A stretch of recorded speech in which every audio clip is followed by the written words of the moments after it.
as we take our usual trip back in the Wayback Machine, the way back machine, uh, when we disregard what we're seeing now, what passes for uh, wrestling, or you call it sports entertainment.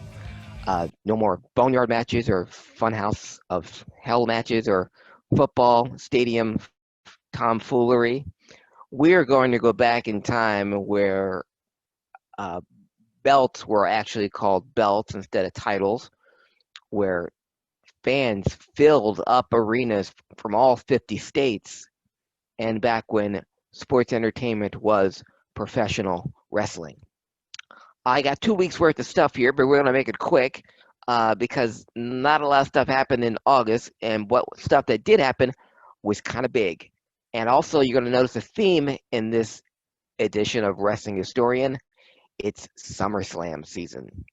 So off we go. We're going to go back to August 21st, 1979, an incredibly important date in professional wrestling history, and an incredibly important date in my life as a professional wrestling fan, because it was August 21st, 1979, in Tampa, Florida, where the dream came true. It finally happened after years of trying and failing. Dusty Rhodes defeated Harley Race to win his first NWA Heavyweight Championship. Wow. This was such a big deal for me that I took the pictures that were taken exclusively uh, for Pro Wrestling Illustrated, and I cut them out and I taped them to my bedroom wall. That's how big a fan I was of Dusty Rhodes, and that's how proud I was of him of his moment of finally realizing his dream. And he tried so often with Terry Funk, couldn't get over that hump, and he tried unsuccessfully with Harley Race. But on this particular night, August 21st, 1979, when Race went for the diving headbutt and he landed on Dusty's bionic elbow, and Dusty gave him an elbow drop, another one, and then a big one with that big 1-2 step, and came down on Harley with the 1-2-3. Couldn't believe it. Fans flooded the ring. Wrestlers like a young Buzz Sawyer, young Manny Fernandez, Steve Kern, Jack Briscoe put the belt around his waist and carried Dusty from the ring on their shoulders. Gave him a beer party in the locker room. The pictures from Inside Wrestling and the wrestler all made famous worldwide. And the post-match interview you did, if you got a dream, go for it. Blood screaming down his face. Amazing. But August 21st, 1979, Dusty Rhodes wins his first world championship. August 24th, we have to say happy belated birthday to a man who was born in 1945 with, which must have been tough on his mom, but in 1945, man was born with huge grapefruits. So happy Oh, belated 75th birthday to Vincent Kennedy McMahon. I mean, what can I say? It's Vince McMahon. You know what I mean? Yes, and not Vince Jr., because people call him Vince Jr. because his father's name was Vincent McMahon, but his father's name was Vincent John McMahon, and Vince is Vincent Kennedy McMahon. So he is not Vince Jr. He's just has the same name as his late great father. But 75 years old, Vince McMahon, depending on who you ask, still going strong. I Um, mean, he's still making August, money, so who are we to argue about how strong he is, you know? no, yeah. And there have been some critics of the last couple of times he's been on the air, not looking as the robust Vince that we've come to know and barely or barely, stomach. But he's still Vince, and he still accomplished everything he wanted to accomplish in professional wrestling. He's 75, right? He is indeed. Okay. To those people that always comment on people's look, I don't understand this. I never will. Maybe because I'm fugly. People age. Yeah. So he's 75. Yeah, I've heard the word gaunt, and I guess because we're so used to seeing the bigger than life strolling down the ramp, That's Vince my it. McMahon, and seeing the muscles bulging through his suit, Yeah. and to not have that Vince now, to have him looking like a 75-year-old grandfather, which he is. Well, who'd have thunk it that he would Yeah, look like he was 75 at 75?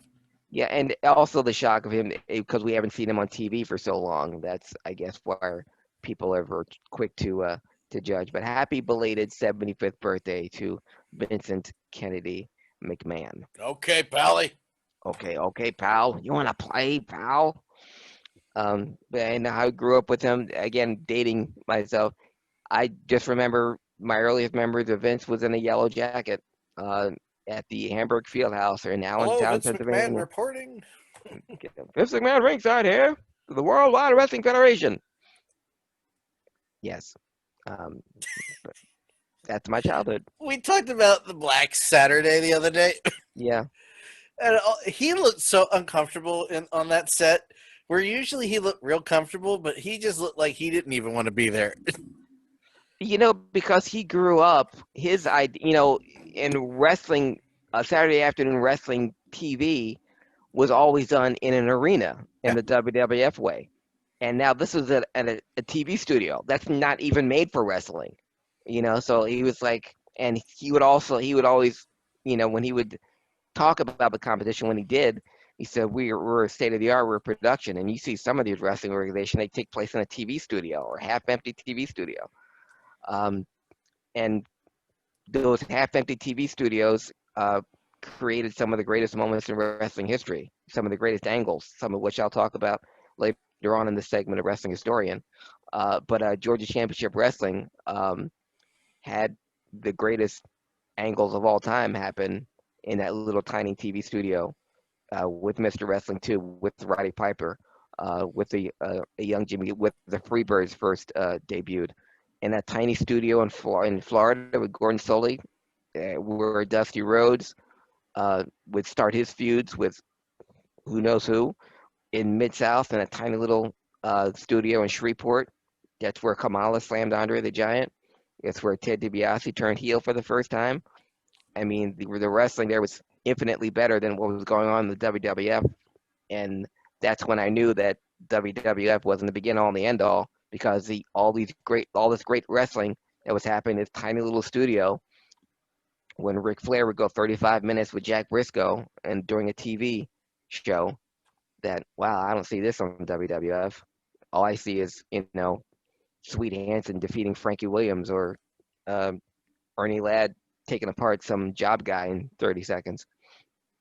Um, but what Vince did with what he was given after his father died, taking wrestling worldwide, global, um, he did. He never wanted to be in the wrestling business. He wanted to be in show business.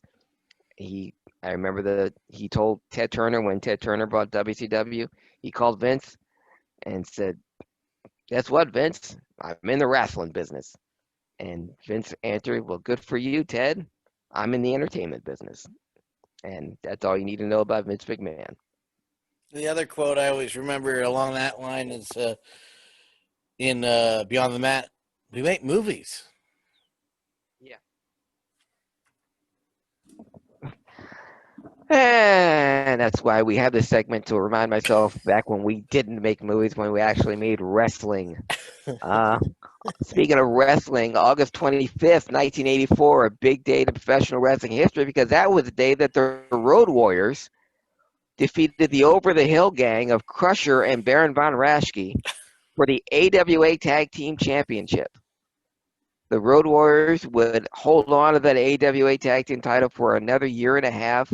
While they were AWA Tag Team Champions, they made regular stops in the NWA. There was more AWA Tag Team title matches against the NWA Tag Team Champions than has ever happened in wrestling history. The AWA Tag Team Champions had never wrestled in the NWA, let alone against the NWA Tag Team Champions before the Road Warriors. The Road Warriors, with their AWA Tag Team titles, would continue what they started in Georgia in that tiny little studio that Vince McMahon used to make fun of. That's where the Road Warriors debuted. That's where the most dominant, greatest tag team of all time debuted on Georgia Championship Wrestling, where they not only won their local tag team title, but took that national tag team title win and went all over the world in every territory not named the WWF because they were that over and that big.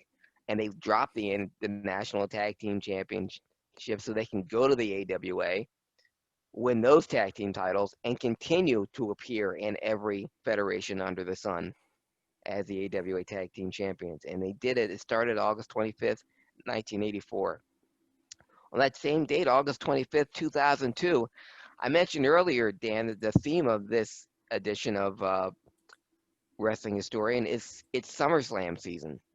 Well, August 25th, 2002 was SummerSlam in Nassau Coliseum. We got to see the first, last, and only matchup between a guy we mentioned in our last HIAC Talk Radio segment, Rock confrontation. The Rock lost the WWE Heavyweight Championship to Brock Lesnar, and Brock became the youngest WWF champion of all time in their first, last, and only meeting. And match that saw Rock come in as the face, but they're noticing they were witnessing something big, and also knew that Rock was going to Hollywood. And back in the infant stages of the internet, where things leaked out quite a bit, and lots of mainstream fans knew mainstream media news before wrestling fans did. So they knew that this was Rock's last match in a while, and were anxious to see him go. But that started the career. The first championship, the first of many championships, and the pain train began with Brock Lesnar defeating The Rock for the WWE. Well, here comes the pain. Yeah. I started right there, August 25th, 2002. August 26th, Dan, 1975. I remember where I was because I was watching it on TV. Vince McMahon in the yellow jacket calling the action where the Blackjacks, Mulligan and Lanza, defeated the team of Dominic DeNucci and Irish Pat Barrett for the WWF Tag Team Championship. The referee's back was turned, and Pat Barrett had Blackjack Lanza pinned, and Blackjack Mulligan, the grandfather of Bray Wyatt, eventually climbed to the top rope and came off on the back of Pat Barrett, and the Blackjacks won the Worldwide Wrestling Federation Tag Team Championship, and it's called by Vince McMahon. Now, the Blackjacks had already been the WWA Tag Team Champions. They had been the AWA. No, I apologize. They were never the AWA Tag Team Champions. But they had been WWA Tag Team Champions, managed by Bobby Heenan. But their only time in WWF, managed by Lou Albano. They become and I remember seeing it on TV and just being shocked that Saturday morning seeing the Blackjacks win the Tag Team Championship. Hey, remember at the beginning of the segment, Dan, I said that Dusty Rhodes won the NWA title by defeating Harley Race for his first NWA championship? Yes. Well, August 26th, 5 days later, Harley Race regained it. The first reign of Dusty Rhodes only lasted 5 days. But in those 5 days, he had 3 title defenses. And one of them was that afternoon, Dan. His last title defense was against Don the Rock Morocco in Jacksonville, Florida, at a 3 o'clock in the afternoon show. But that night, in Miami, Dusty Rhodes, the champion, got in the ring first, which was odd. Even odder still was when Terry Funk came out of the crowd, attacked Dusty Rhodes with his belt buckle, and came off the top rope and landed on Dusty Rhodes' right arm, where he had the bionic elbow. We found out later that the arm was broken, but Dusty Rhodes would not stop the match. Harley Race calmly strode in, took off his robe, and was waiting. And Dusty pleaded with the referee, let the match continue. And Dusty Rhodes had a great showing of himself, even bloodying Harley Race. When he ran his head to the post. So it looked like if Dusty could just stay away and not use that bionic elbow, he could win. Funny thing about this match, Dan, beforehand, Harley Race had petitioned the NWA to have the disqualification rule enforced. Ah. So if he was disqualified, if Dusty Rhodes was disqualified, or if the title would change hands, Dusty Rhodes said sure, because Harley Race had made a habit of when he was finding himself on the losing end of a match, he throw his opponent over the top rope to get himself disqualified, or he would go over the top rope himself for the match to end on disqualification. Well, Harley Race had Dusty Rhodes, a one-armed Dusty Rhodes, all primed for a pile driver, and Dusty just backdropped Harley Race over his back, but unfortunately, Harley went over the top rope, which is a disqualification of the NWA. So Dusty Rhodes lost his first NWA championship by disqualification by inadvertently backdropping Harley Race over the top rope in a match that Harley Race wanted the disqualification rule enforced. So that's how Dusty lost his NWA championship. And the focus went right to Harley Race, because Inside Wrestling even said, now that Harley Race is a 3-time NWA champion, does that make him the greatest? So even back then, before Harley's eventual 8 championship reign, the third one has already had people talking about Harley Race as one of the all-time greats. But that was August 26, 1979. August 26, 1991, big Summerslam for big title wins. Do you remember I mentioned the Road Warriors won the AWA championship on August 25th? Yes, sir. Well, August 26th, the very next day, 7 years later, the Road Warriors defeated the Nasty Boys for the WWF Tag Team Championship Nasty Boys. to become the first team ever and the only team to ever be the NWA, AWA, and the WWF Tag Team Champions.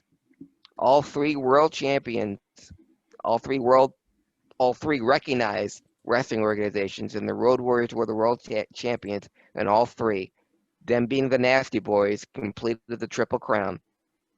Also in that same SummerSlam, in one of the best matches in WWE history and one of the best matches in SummerSlam history, Bret Hart defeated Mr. Perfect for his first Intercontinental Championship, and did it by submission with the sharpshooter in one of the best matches. And Bret Hart has said that Kurt Hennig is one of his favorite opponents of all time, and that was one of his favorite matches. But Bret Hart defeated Kurt Hennig for his first Intercontinental title. Correct me if I'm wrong. Yeah. Was he not using the sharpshooter relatively a short amount of time at that point? He had been using it during his singles run. That's what I mean. Yeah. After WrestleMania 4, when he turned face, after the Battle Royal that he lost to Bad News Brown, his Calgary Stampede partner. That's right. He had the temper tantrum and broke the trophy. Broke the trophy, which was taller than him. Yeah, and then he went on to become a face. But yeah, that's when he started using the sharpshooter. Yep. All right. Yeah, because he wasn't using it right away when he was in the Hart Foundation. That came a little later. No, and because all their wins came via the Heart Attack, double team, the bear hug clothesline that so many other teams have made famous, but pretty much the Heart Attack. But Bret Hart stepping out on his own, because with certain tag teams, Dan, you know who the best, you know who the good one is. Heart Foundation, was Bret. Even in Harlem Heat, it was Booker. Edge and Christian. I knew it was Edge. certain ones they stick out. And with the Hart Foundation, the Bret Hart was by fans regarded as the best wrestler in the company when he was one half of the Hart Foundation. But he stepped out on his own August 26, 1991, and won his first Intercontinental Championship. The very August 27th, 1990, right here, Philadelphia, SummerSlam 1990, the beautiful air-conditioned Philadelphia Spectrum. Um, Every time you say that, I'm like, oh, all right. yeah, that it was. And on this particular SummerSlam, some other firsts.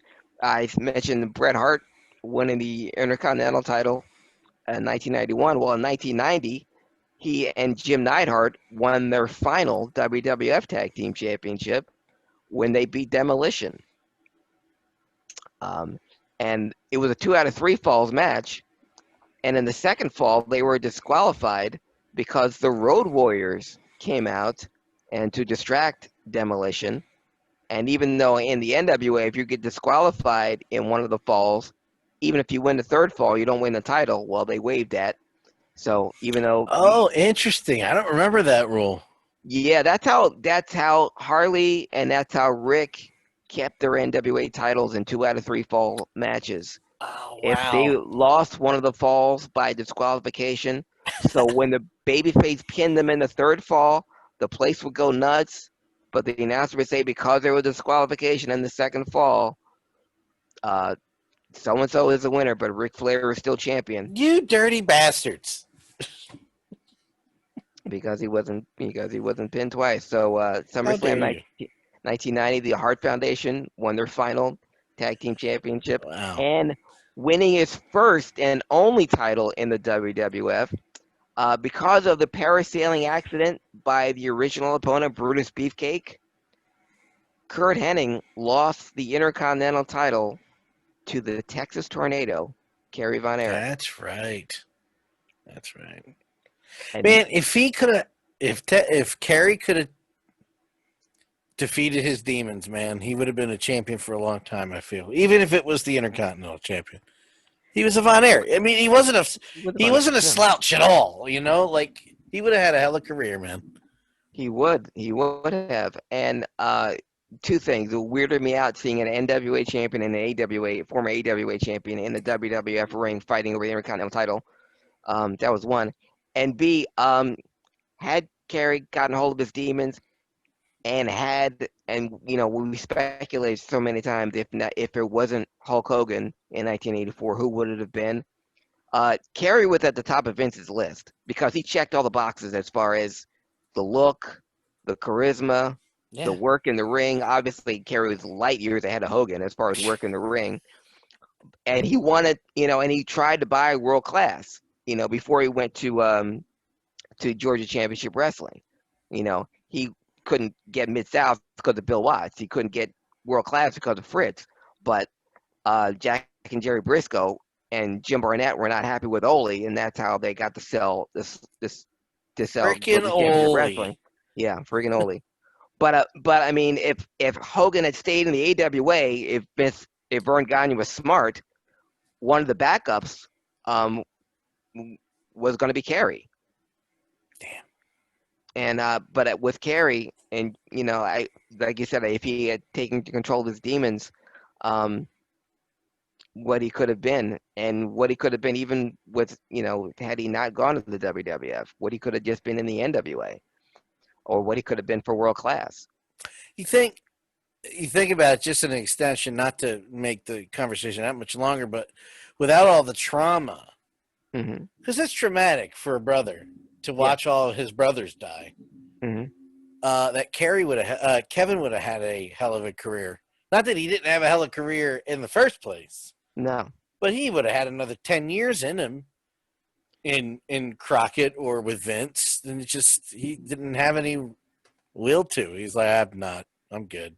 Yeah. And because of his loyalty to his father and to his loyalty to the brand, I don't think Kevin would have ever taken the offer to go to the WWF.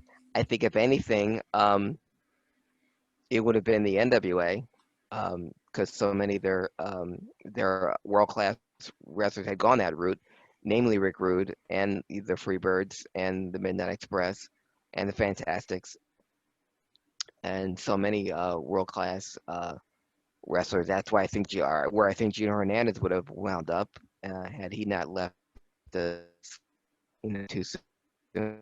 But yeah, Kerry winning the Intercontinental title right here in Philly was a big deal Wow. because I was proud of him, and he did it with one foot, which we didn't know till after he had passed.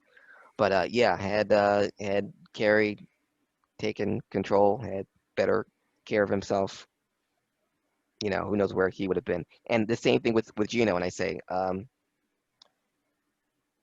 if it had happened to him, it might have happened sooner.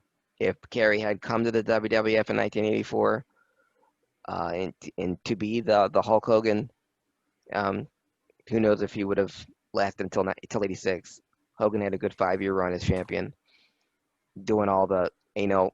Kerry had demons when he was just wrestling in Texas. Granted, it was the biggest uh, it was the biggest territory in the NWA, and doing 5 shows a day or sometimes a full week, just doing Texas and making appearances in the Mid South.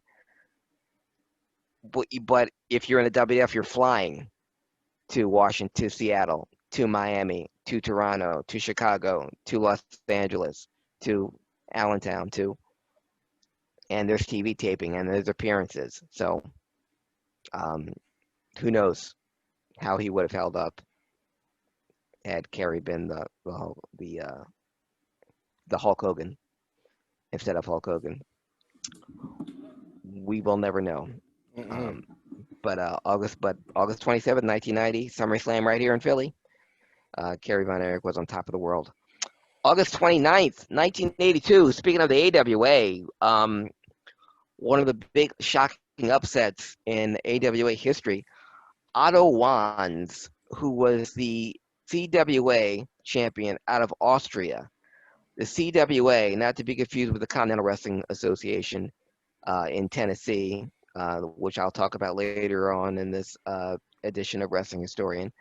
But the Catch Wrestling Association in Austria was where American wrestlers would go for a great payday, a uh, great scenery, a great vacation, and still wrestle the area's top champion. And that top champion was Otto Wanz. And American wrestlers would come to Austria to challenge him. Big John Studd, Blackjack Mulligan, Bruiser Brody, um, a lot of great heavyweight. Don Leo Jonathan would go to Austria, and the AWA title champion Vern Gagne was on good terms with him. Would go down there, and people had nothing but good things to say. Well, Otto Wanz, the CWA champion, came to America, came to St. Paul, Minnesota. And August 29th, 1982, he pinned Nick Bockwinkel for the AWA Heavyweight Championship. Whoa. Bit First of time, trivia I didn't know. yes, the first time ever an Austrian-born or foreign wrestler Wow. had become a AWA champion in America, in the AWA territory. So Ottawa is a legit 375, who did a great forward roll, but would pin Nick Bockwinkel in St. Paul, Minnesota, AWA country, for the AWA Heavyweight Championship. August 29th, 1988, Madison Square Garden, Oh the boy. very first SummerSlam. Dan, highlighted by the Mega Powers, Hulk Hogan and Randy Savage against Andre and Ted DiBiase, with the great Jesse Ventura as the referee of that. Um, Also on that first SummerSlam, the original opponent for the Honky Tonk Man, who once again was supposed to be Brutus Beefcake. So that's twice that Brutus Beefcake was the original opponent for the Intercontinental title. First was 1990 against Kurt Hennig, had a parasailing accident, But the first time was 1988, where he was attacked by Ron Bass. The universe is trying to send you a clear message, Vince, that they really don't want Brutus Beefcake to be a champion. Yes. And that's why Brutus Beefcake, well, outside of the tag team title with Greg Valentine, he never was a champion. Thank Well, God. Brutus Beefcake could not make it for his Intercontinental title match against the Honky Tonk Man. So Honky Tonk Man grabbed the microphone. Give me somebody out here. And the music, dum, dum, dum, dum, music hit. I got goosebumps, Dan. Even at the time, even at 22 years old, I marked out, could not believe it. You And they're coming knew in. at 22 that this was going to be a moment. It was. And in 31 seconds, the Ultimate Warrior became the new Intercontinental Champion, ending the longest reign in Intercontinental title history. A record that has never been broken. And will probably never will be broken, but it was over in 31 seconds. In like a lion, out like a lamb. Bam. Just like that. Oh man, I just watched there's a wrestling channel called Wrestling with Regret. Mm-hmm. If you don't watch that channel, please do. Brian Zane is excellent. Okay. Wrestling with Regret, he reviews shows weekly, daily. He'll put up reviews. But if you're a Patreon subscriber, you can suggest old pay-per-views to view. Mm-hmm. And he's done a bunch of early WCWs, the early 90s WCWs.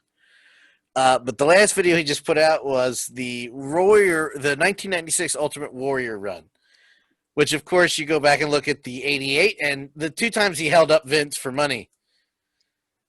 And oh, man. I know it's not cool to talk about him in that way because he passed away. It's no secret he was a giant douchebag. No. And it's real hard to out-douche Vince. But he did twice. Well, one of them was one of the times I left out on this week's Wrestling Historian, Dan, was that SummerSlam in '91 where Bret beat the main event was Hogan and Warrior against Sergeant Slaughter, Iron Sheik, and Sheik Adnan El Casey with Sid as a special guest referee. Warrior would not go out. He was at the gorilla position and wouldn't go out until Vince gave him a raise. His music was playing. The opponents are in the ring. I'm not going out until I get a raise. Vince gave in. Warrior went down. Had the match with Hogan and Sid and all those guys. So as he walked back through the curtain, Vince fired him. Good. That's the one time I'm like, yeah, good for you, Vince. Get the out of here. It depends on the day where I'm hot on cold on the Warrior. The Warrior was not a good person from all accounts. Like I said, you have to try real hard for me to side with Vince. So. And that happens to be one of them. And you have to be a special kind of douche to out-douche Vince. Yeah, I think that's the quote. I'm gonna. I think I'm gonna trademark that. You have to try. It takes a douche to out-douche Vince. It takes a real douche to out-douche Vince. But all that being said, Dan, you have to wonder why Vince would want to sign him again in 1996, knowing what a huge douche he was 5 years earlier. Yeah, and in 96, the video mentions they didn't just sign him to do wrestling. They had that freaking comic book. They had the Warrior Nation Wrestling School. I mean, they threw everything at this guy for it to just fizzle out again. She to cut to Raw that one week and Gorilla Monsoon indefinitely suspending the Warrior. The next time you saw him was on Nitro 2 years later. Yeah.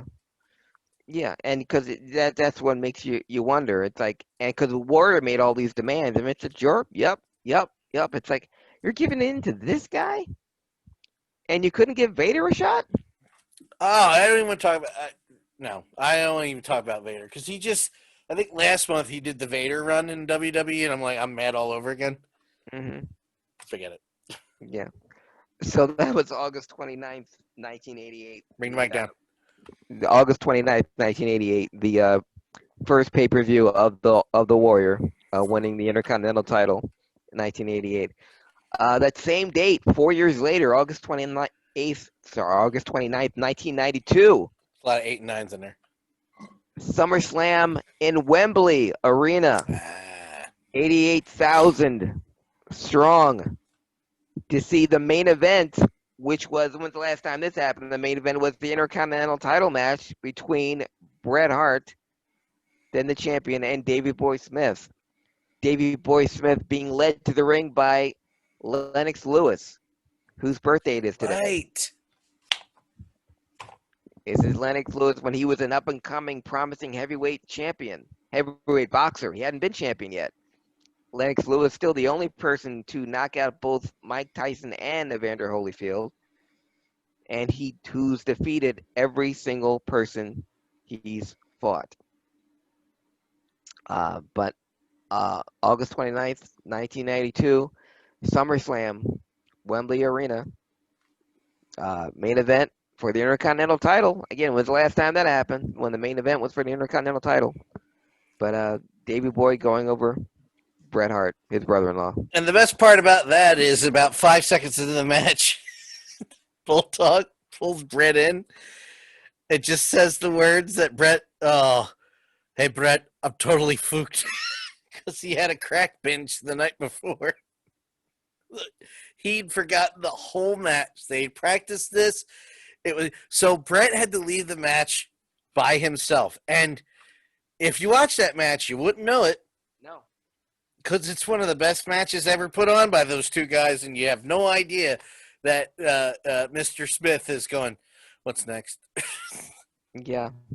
And I guess it must have been a fun night for because that was also, we know the Legion of Doom took on Money Inc., and Hawk was the one who was fooked. He could drive the motorcycle down to the ring, but other than that, couldn't do anything else. Which, looking back, was probably not a great idea either. No.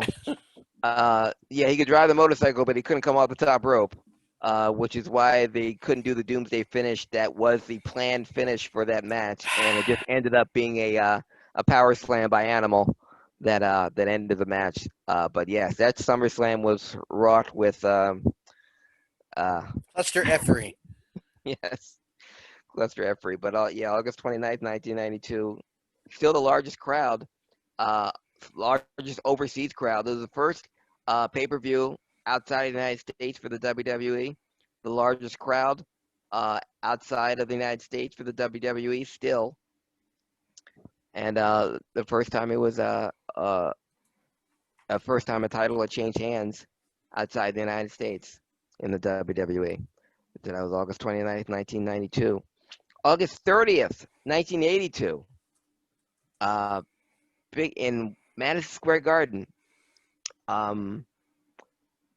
It was the continuation of maybe the greatest feud of the 80s outside of Flair and Steamboat.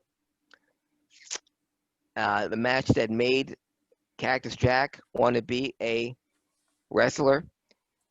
Tiger Mask and Dynamite Kid brought their feud for the WWF Junior Heavyweight title to Madison Square Garden. Now, the match only lasted 6 minutes and 30 seconds, Dan, because this was the first time either one of them had ever wrestled in Madison Square Garden. It was the first time American audiences had ever seen the Dynamite Kid or Tiger Mask. But what they saw had them wrapped in amazement. Dynamite Kid was thrown out of the ring, and when Tiger Mask went to the other side and everyone thought he was going to vault over, instead he did the first 619 in America and faked everyone out. But the flips that they did just in that 6 minutes captured everyone's attention. That videotape was traded and sold nationwide, even to a young Mick Foley in Long Island, New York, and that's what made him want to be a wrestler. And obviously, the matches that Tiger Mask and Dynamite Kid had in Japan far out went a lot more longer than the 6 minutes and 30 seconds they were given in Madison Square Garden.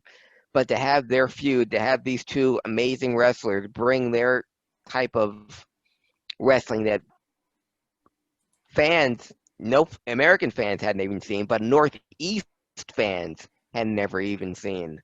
Was absolutely incredible. But uh, Tiger Mask and Dynamite Kid wrestling in Madison Square Garden was an achievement. Two of the greatest cruiserweights, light heavyweights, junior heavyweights, if you want to call them.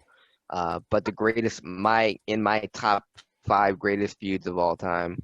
But they brought it to Madison Square Garden August 30th, 1982.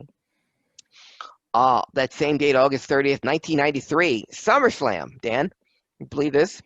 And it was it was a Jim Cornette double shot.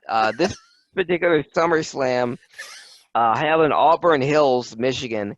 I remember because this was the WWE pay-per-view debut of the Steiner brothers, and this was their hometown in Michigan. It's just And the way you said that, Craig. I'm sorry. Keep going. thank you. Um, but the Todd Pettenpuke interviewed the Steiners' mother and sister. And the funny part was him calling them by their real names, calling them Scott and Rob, because Scott Ross. yeah, because Rick Steiner's name is Rob Rick Steiner. Yeah. That's their last name. It's not Rick Steiner. It's Rob Rick Steiner. Yeah. Yeah. It'd be like if your name was Kala, your first name was Kala, and your last name was His name Chico. was Chico. Yes, exactly. Yeah. What's up, Kala? So Chico. So the Steiner brothers, the reigning defending WWF Tag Team Champions, took on the team of the Heavenly Bodies, Smoky Mountain's finest, and Jim Cornette in the corner with Tom Pritchard and the Gigolo Jimmy Del Rey. Now, the Steiners had obviously worked with Jim Cornette before and worked with the Midnight Express before, and the Heavenly Bodies, and it's no insult to say they were just a Midnight Express light team doing the same type of moves that Bobby and Stan did and what Bobby and Dennis did. But they had never worked with Jimmy Del Rey before. This was their first time ever, not just first time meeting him, but first time being in the ring with him. And just like with Davey Boy and Brett, they went with it. You couldn't tell that they hadn't been in the ring before because Tom was calling it. He was the most experienced out of all four men in the ring, and that it went off seamlessly. And the Heavenly Bodies got a great run out of it, and even got a mention by Vince McMahon about the Smoky Mountain. Because Jim Cornette had come to SummerSlam in a neck brace because of being pile drive in the Smoky Mountain, and Vince even mentioned that on the SummerSlam telecast that Jim Cornette had problems in Smoky Mountain. So Heavenly Bodies acquitted themselves well. I thought should have gotten a run for the tag team titles, which instead went to the Quebecers. But that was Jim Cornette's first match at SummerSlam in 1993 because he had to gear himself up for the main event when he was in the corner of the WWF Heavyweight Champion Yokozuna going up against the total package Lex Luger in the last stop on the Lex Express. And you remember the Lex Express, Dan, in 1993, the single biggest, longest push of any professional wrestler in WWF history. The push that Lex Luger got was eclipsed anything they ever did for Hogan. And Lex Luger went across the world, across the country, in this specially made Greyhound bus called the Lex Express. And the final stop was going to be at the Palace at Auburn Hills at SummerSlam when Lex Luger would defeat Yokozuna and become the WWF Heavyweight Champion. Well, Lex Luger would defeat Yokozuna, So stupid. but it would So do it by countout. It's so stupid. I hate Lex Luger so goddamn much, but this is so stupid. So Yokozuna is counted out. If you watch that match, okay, Yokozuna was pushing 600 pounds. Yeah. But it was Lex Luger who was blown up at the end of that match. Yokozuna was fresh as a daisy. I mean, Samoan. Okay, but Luger was already, yeah. Yeah. Roidhead, yeah. So, but Luger was blown up at the end. So Lex Luger wins the match by countout. Out come the Steiners, hoist him on top of their shoulders. Down come the balloons. Everyone's celebrating, and Yokozuna's still the champion. So that ended the single greatest push of anyone in WWF history. And good, because screw Lex Luger. Screw that whole promo. That whole thing is stupid. That whole push was worthless. Also, screw Lex Luger. Yeah. But the most notable thing for me, Dan, about this particular SummerSlam in 1993, the Intercontinental title match. Shawn Michaels defeated Kurt Hennig by countout, and that was Diesel's first pay-per-view. He was the bodyguard of Shawn Michaels. But when Shawn Michaels defeated Kurt Hennig by countout, Dan, that was the first time in SummerSlam history that the Intercontinental title did not change hands. Oh, wow. All the other SummerSlams I just Yeah. told you about in this segment of Wrestling Historian, the Intercontinental title changed hands. But in 1993, after 5 years, the Intercontinental title did not change hands. So that was the most notable thing that happened at SummerSlam 1993. By the way, also, screw you, Lex Luger. Yes, and if we hadn't mentioned it before to Lex Luger, please screw upon yourself.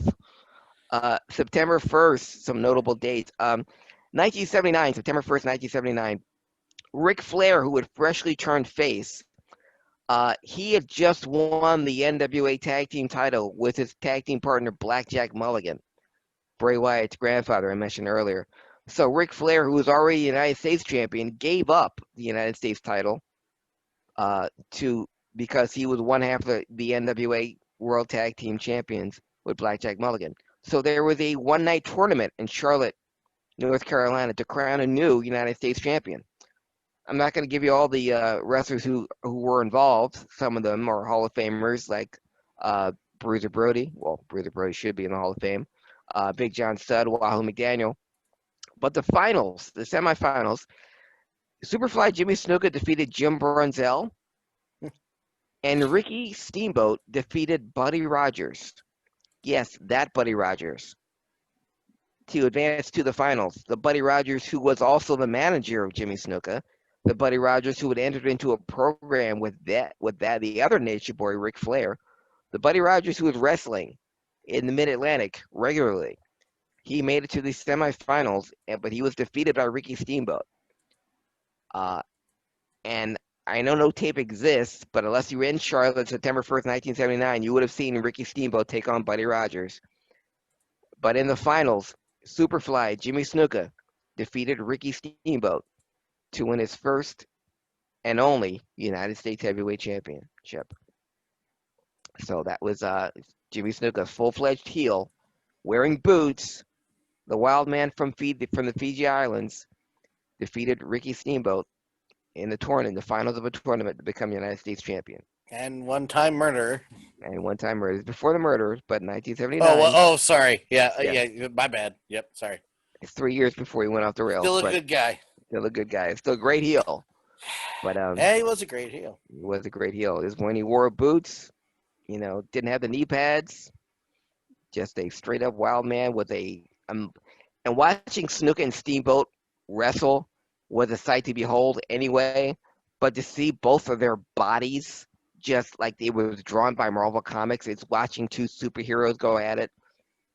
Both come off the top rope, both flying at each other, both taking unbelievable arm drags, dueling flying body presses.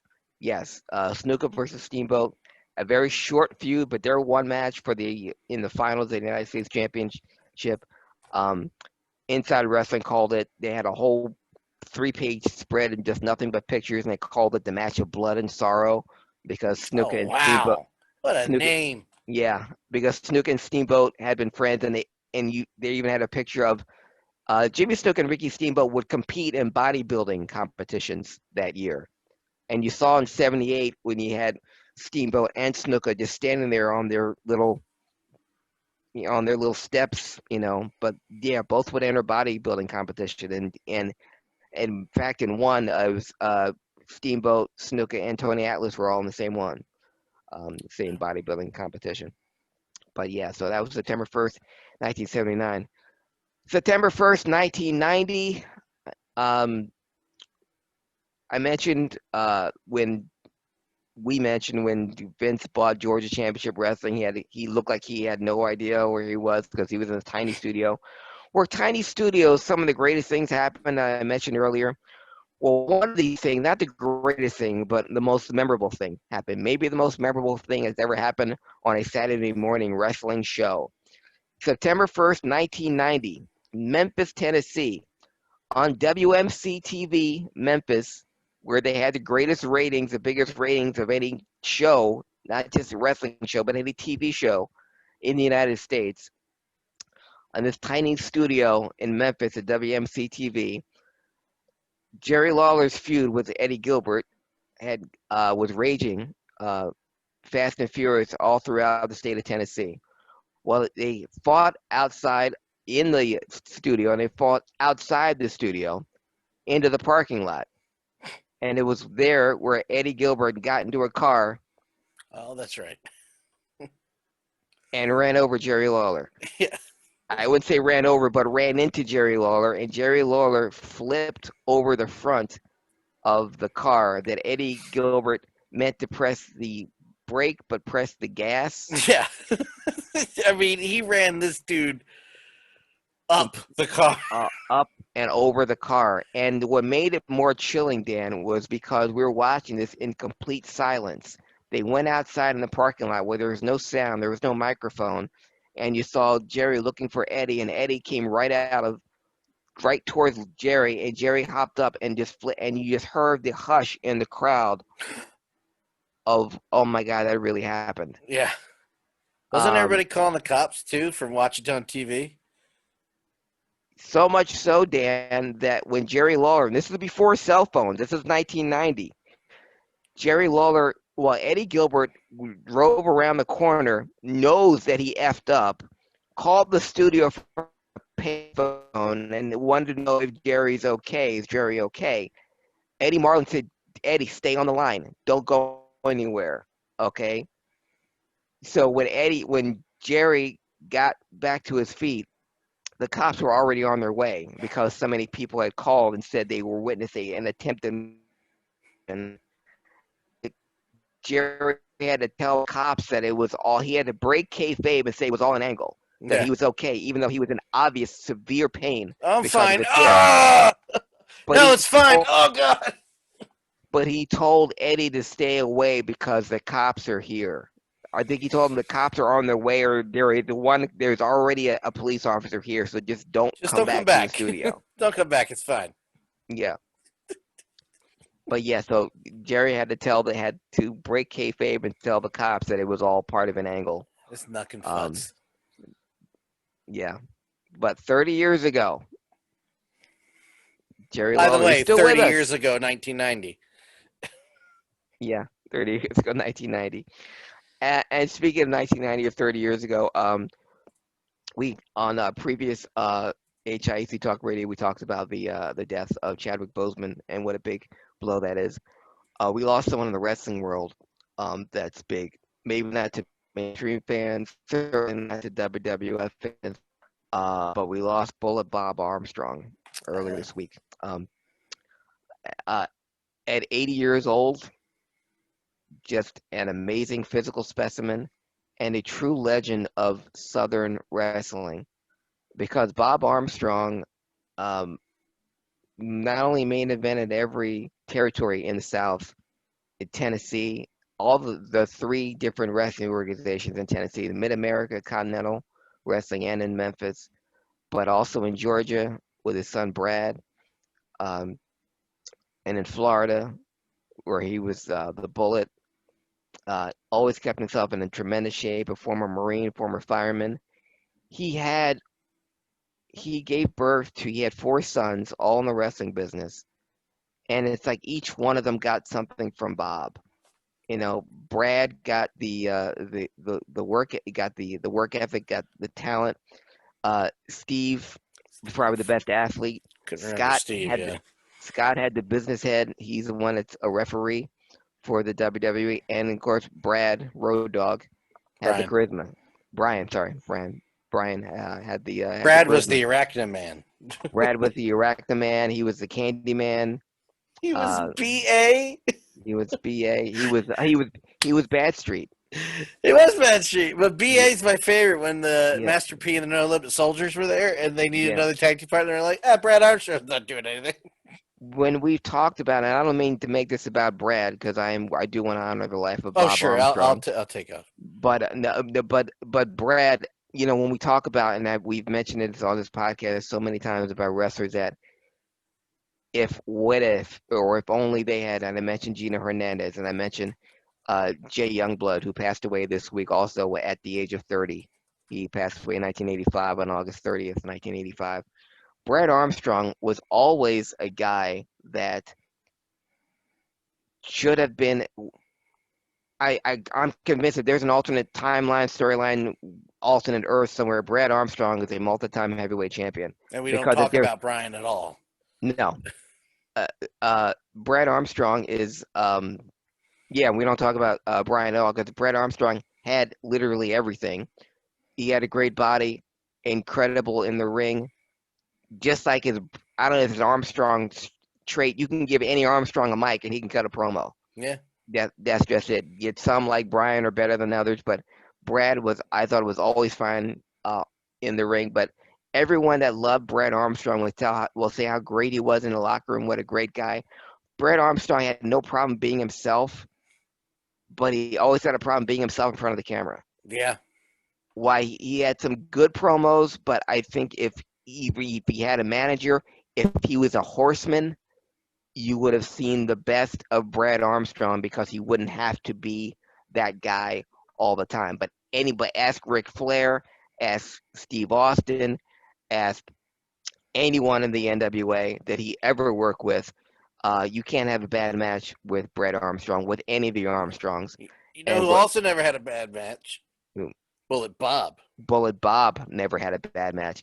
When Jim Cornette started Smoky Mountain Wrestling, his first call was to Bob Armstrong. He said, "Bob, I want you to be my commissioner." And Bob was right. Well, Jimmy, I can do this, and I can.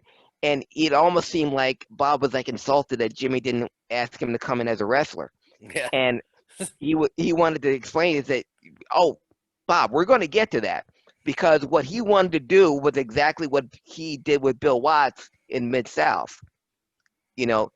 Draw crowds without him, but then if you need it, or even if you don't need it, you bring him in as commissioner, you attack him, you get the heat on me, and you bring him out of retirement, and then you pop the territory.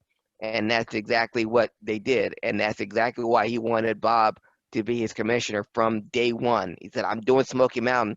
And he wanted Brad to be his first champion. Yeah. Brad was his first choice to be champion. Brad, unfortunately, still was committed to WCW.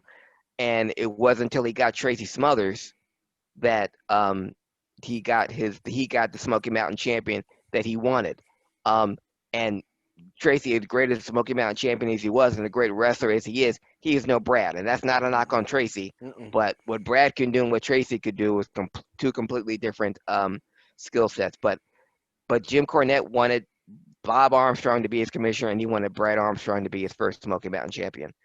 But Bob was just a guy that always tough, strong, put guys over. It was Ted DiBiase in Georgia that made Brad Armstrong got his first big push. Brad Armstrong went over Ted to win his first national heavyweight champion.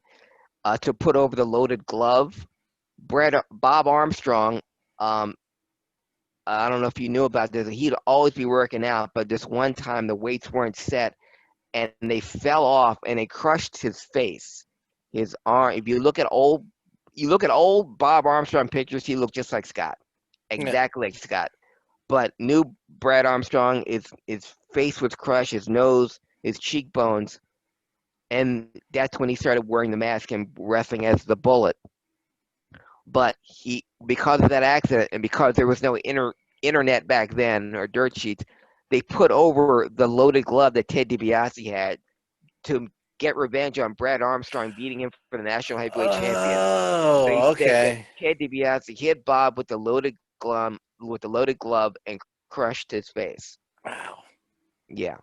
So Wow. Bob was always thinking, and Bob was always putting himself over. The legacy that he had with the Armstrong children, I still felt, we have so many of the Armstrongs with us. Unfortunately, we lost Brad, but we lost Bob Armstrong this week. The fighting fireman, the battling Marine, great promo. He's a cornbred, corn-fed, thoroughbred Southern wrestler. That was his promo. Um, he had so many great lines, so many great sayings, and he was who Jim Cornette wanted to be his Smoky Mountain commissioner. And if you watch old Smoky Mountain tapes, when they brought him out, it was magic, gold. But we lost a guy who was an icon in Southern wrestling. When I talk about professional wrestling in the South, the Southern wrestlers completely different from Northern wrestlers. Southern wrestlers, because they were believable, because when they wanted to get revenge, they talked just like their cousin Lem would talk. You know, just about, I can't do anything about you getting on me, but you can't do nothing about me getting off you, that kind of thing. And whether it be Bob or Jerry Lawler or Dusty, Southern wrestlers just had their own way of drawing you in, and Bob Armstrong had it better than anyone.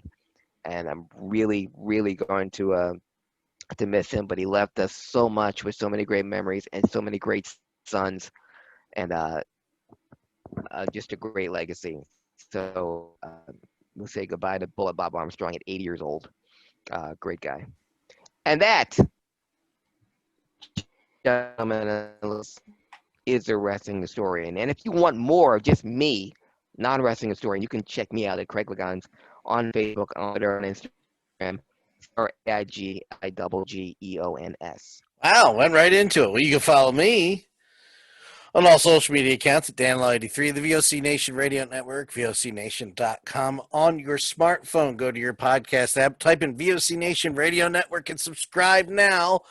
Or, if you're watching live, watch the finished product at youtube.com/DanLaw83. If you're on YouTube right now, go to twitch.tv/DanLaw83 and watch it live. 8 o'clock.